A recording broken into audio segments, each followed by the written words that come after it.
Estamos de volta com a RN Acontece e o nosso entrevistado hoje é o ex-governador do Rio Grande do Norte, ex-senador da República, Geraldo Mello.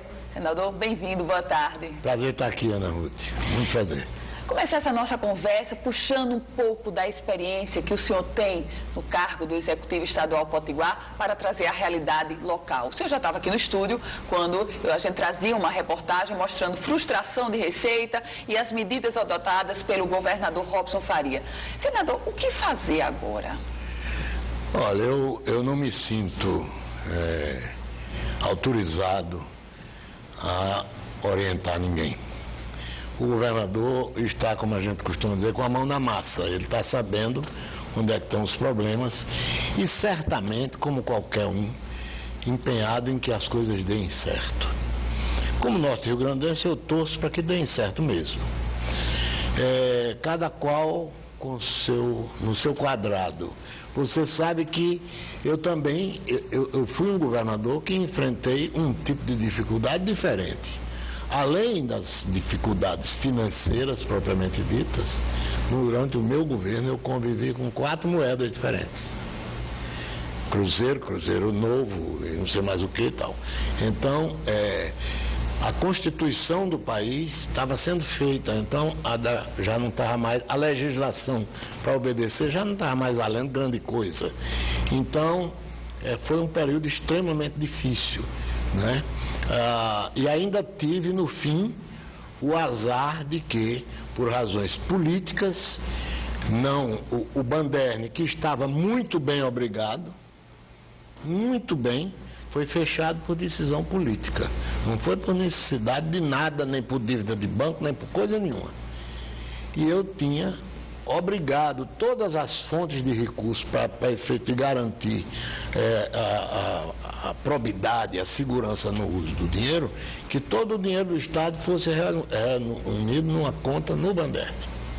E no fim do meu governo eu terminei com o dinheiro no banco e atrasando o pagamento do pessoal. Então cada um de nós tem as suas dificuldades. E eu imagino os problemas que Robson está enfrentando.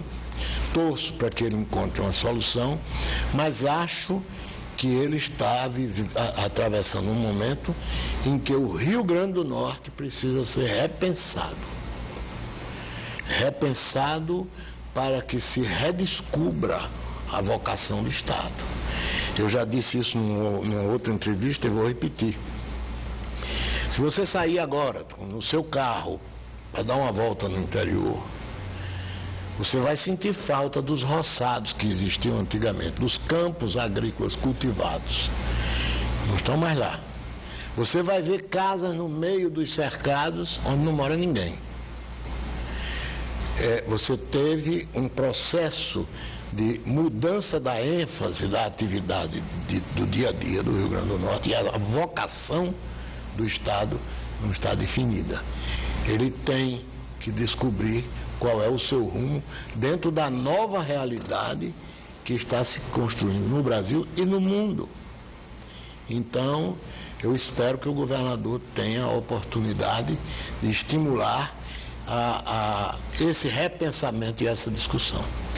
Senador Geraldo Mello, e agora pegando o rumo mais do contexto nacional, Operação Lava Jato, invariavelmente pauta e dita, por que não dizer, o nosso dia a dia da imprensa do Brasil de uma forma geral e internacional também.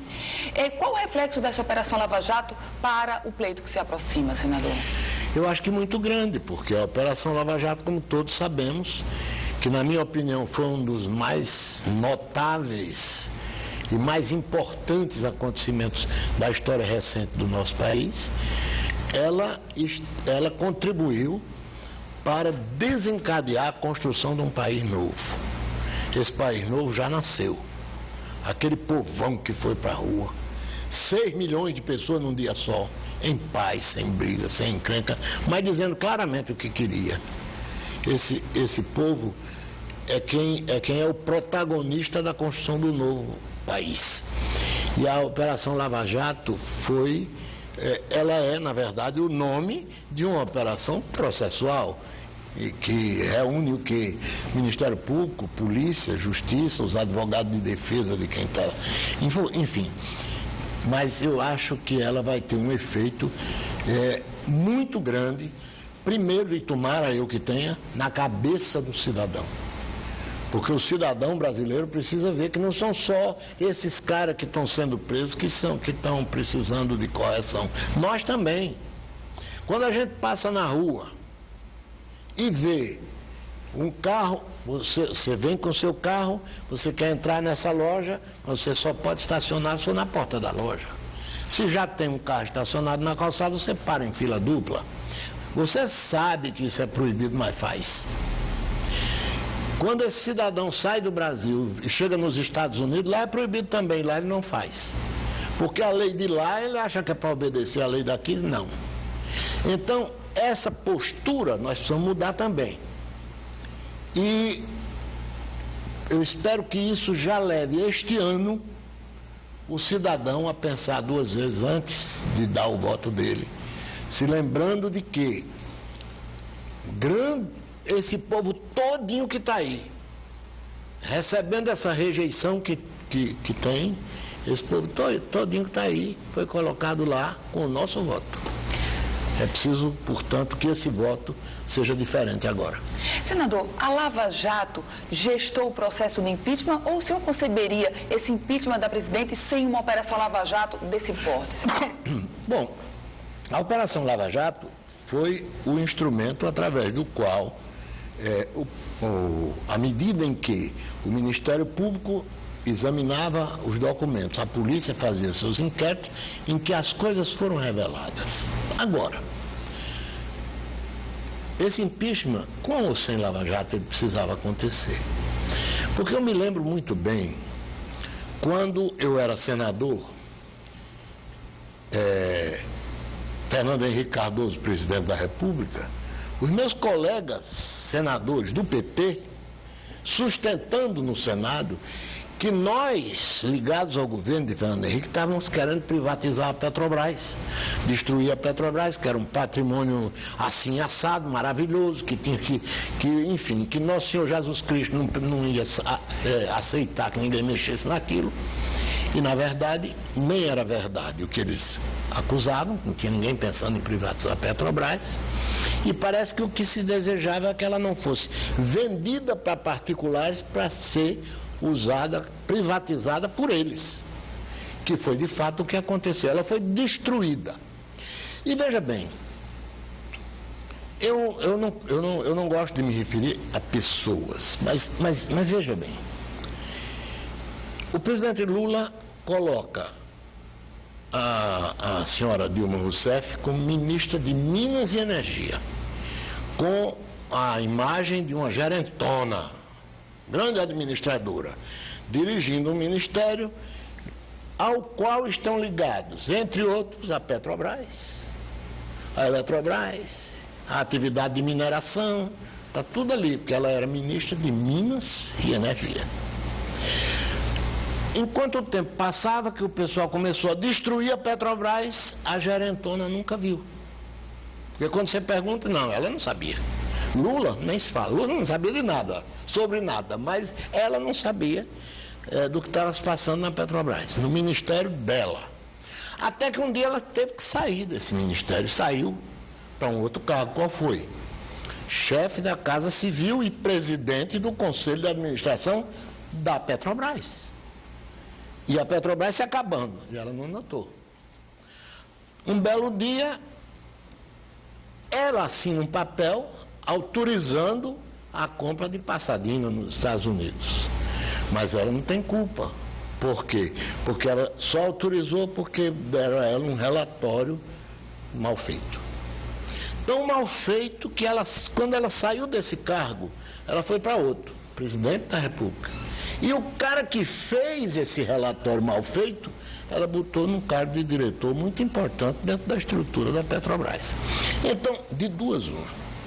Ou sabiam de tudo, ou é o povo mais incompetente que já passou, já teve alguma responsabilidade de direção. Então, isso estou dizendo para responder a sua pergunta. É importante para o Brasil que esse negócio pare.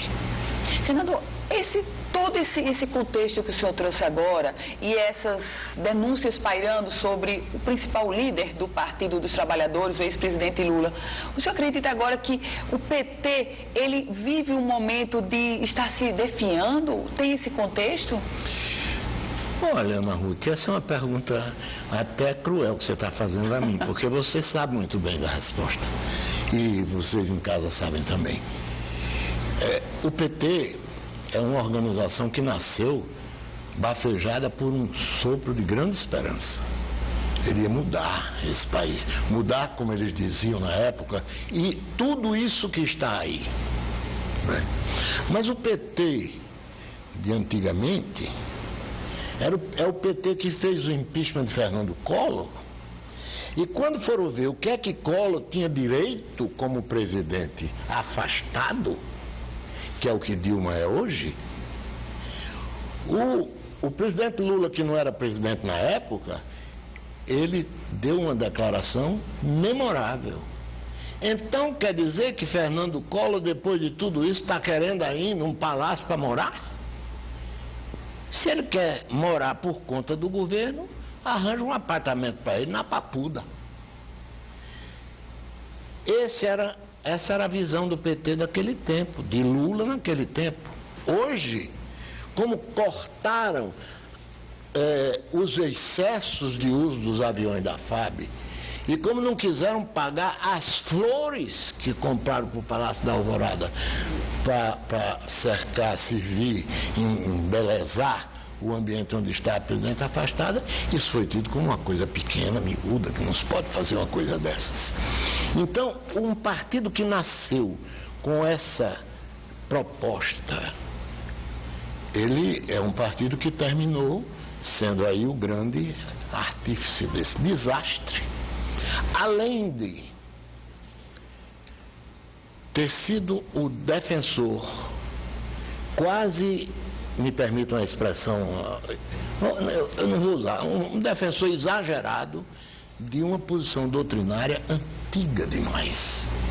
O que o PT defende para o Brasil, aqui esse socialismo caboclo que eles inventaram, né, na verdade não é nada disso, é uma ditadura, o que se quer, uma ditadura para implantar um sistema, na melhor das hipóteses, se for muito honesta a implantação, é para fazer o que Marx propunha em meados do século XIX. Será que aquilo que se inventou no meados do século XIX é apropriado para meados do século XXI?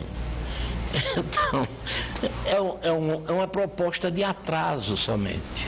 Ex-senador Geraldo Mello, obrigada por sua participação aqui na Arena Acontece e suas análises sempre muito profundas. Obrigada, senador. Obrigado eu, Ana Ruth. Um prazer estar aqui com você e estar aqui nesse ambiente da Band que eu quero muito bem. Muito obrigada. Se você quiser rever essa entrevista completa, é só acessar www.politicaemfoco.com, o site especializado na política do Rio Grande do Norte.